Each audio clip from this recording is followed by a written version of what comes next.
Konnichiwa from BA. This is a Rorschach Japan update from the 23rd of January 2025. A quick summary of what's going down in Japan.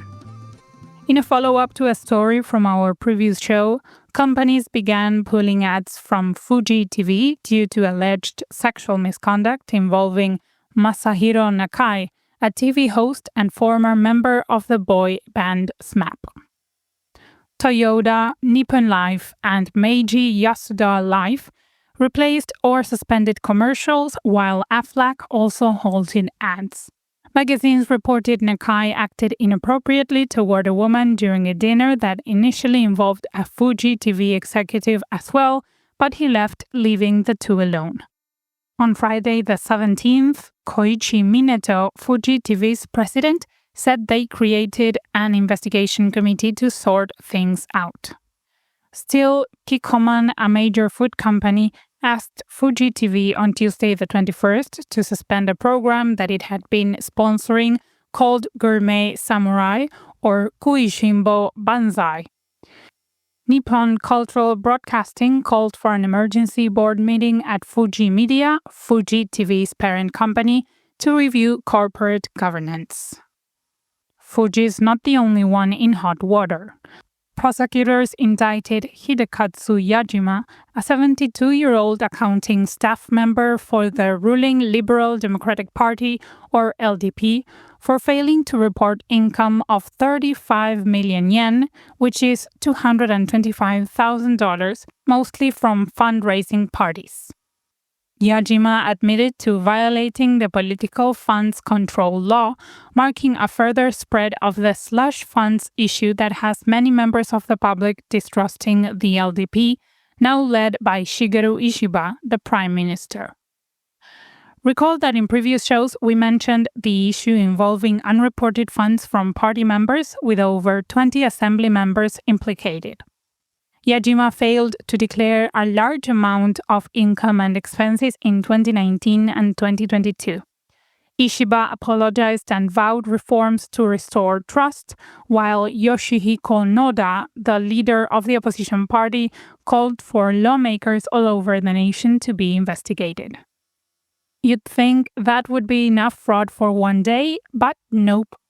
Tokyo police believe that 4 people, including a former director and current vice director of Tokyo's Sunshine Aquarium in eastern Japan, committed fraud by falsifying reports regarding endangered tortoises in order to get money from the government. Between 1999 and 2003, the government took 23 Burmese star tortoises from smugglers and gave them to the aquarium, along with money to take care of the tortoises.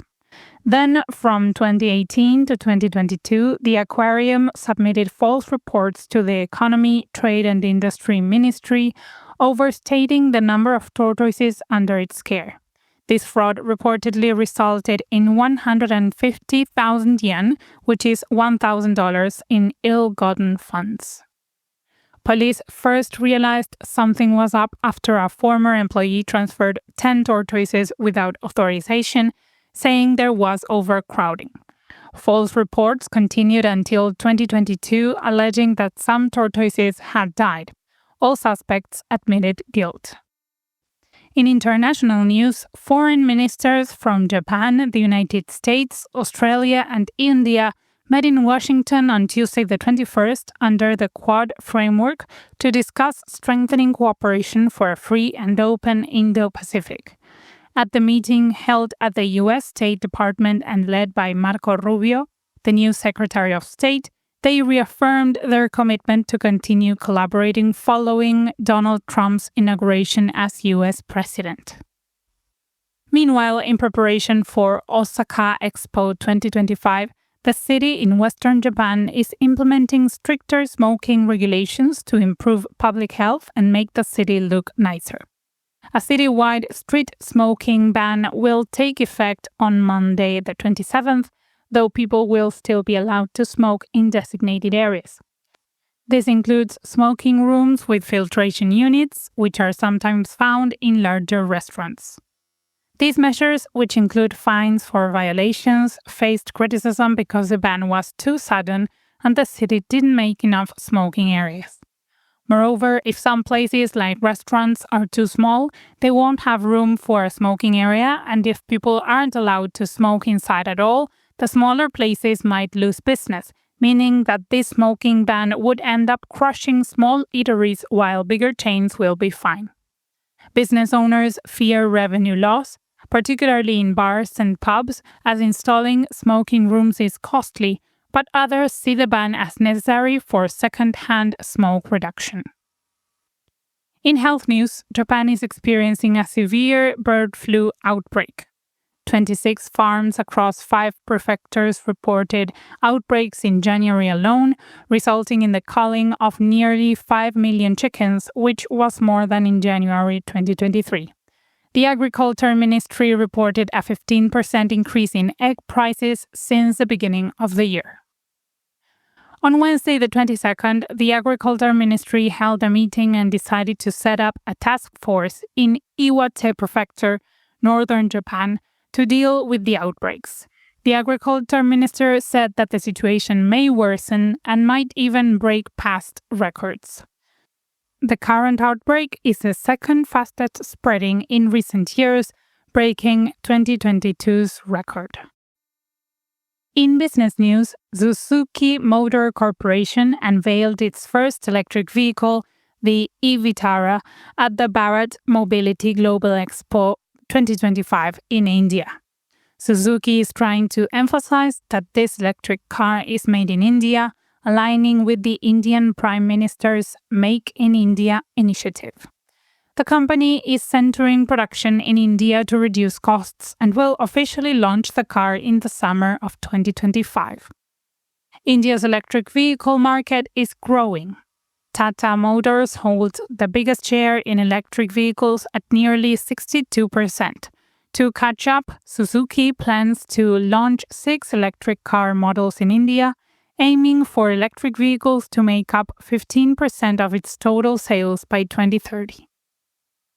Business has more good news.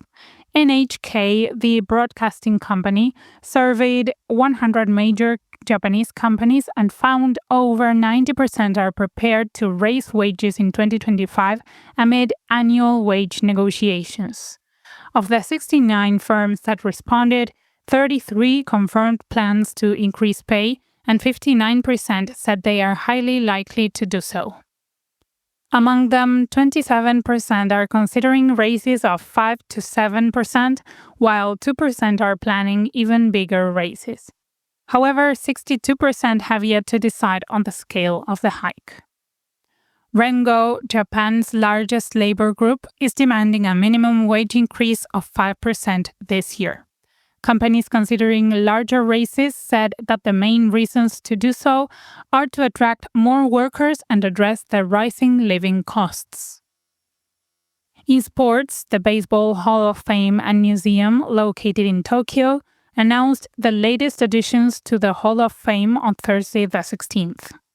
The 3 new baseball players added were Ichiro Suzuki, a 51-year-old famous for his hitting, base stealing, and defensive skills; Hitoki Iwase, a 50-year-old former pitcher; and Masayuki Kakefu, a 69-year-old third baseman. The Hall of Fame also gave a special award to Hiroya Tomizawa, a 93-year-old former umpire. The new additions bring the Hall of Fame's total members to 222. On a more somber note, the Japan Sumo Association announced on Friday the 17th that Teruno Fuji, the Yokozuna Grand Champion, was retiring and would transition to a sumo elder. Known for his belt grappling style, the Mongolian-born wrestler won his 10th tournament championship in July 2023. However, injuries and diabetes plagued his career, so much so that he only completed 2 tournaments in 2024.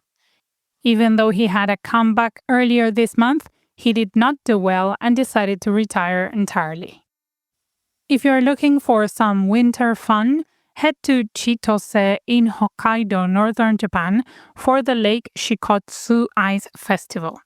The event will take place at Lake Shikotsu every day between the 1st and 24th of February.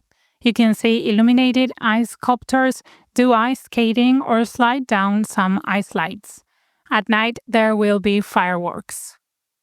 You can get to the lake either via a 40-minute taxi or an hour-long bus ride from Sapporo's new Chitose airport. Check out the festival's official website to see some photos of past events with the link in the show notes. And that's it for this week. Thank you for joining us. We've heard from some of you that you'd love to subscribe but don't want to spend money. Well, great news! Subscribing to the Rorschach Japan update is absolutely free. That's right, whether you listen on Spotify, Apple Podcasts, Amazon, or YouTube, hitting that subscribe button won't cost you a thing. Subscribing is one of the best ways you can help us grow and continue bringing you the updates you love. So go ahead and subscribe. If you need any help, feel free to reach out to our team at info@rorschach.com. Mata ne!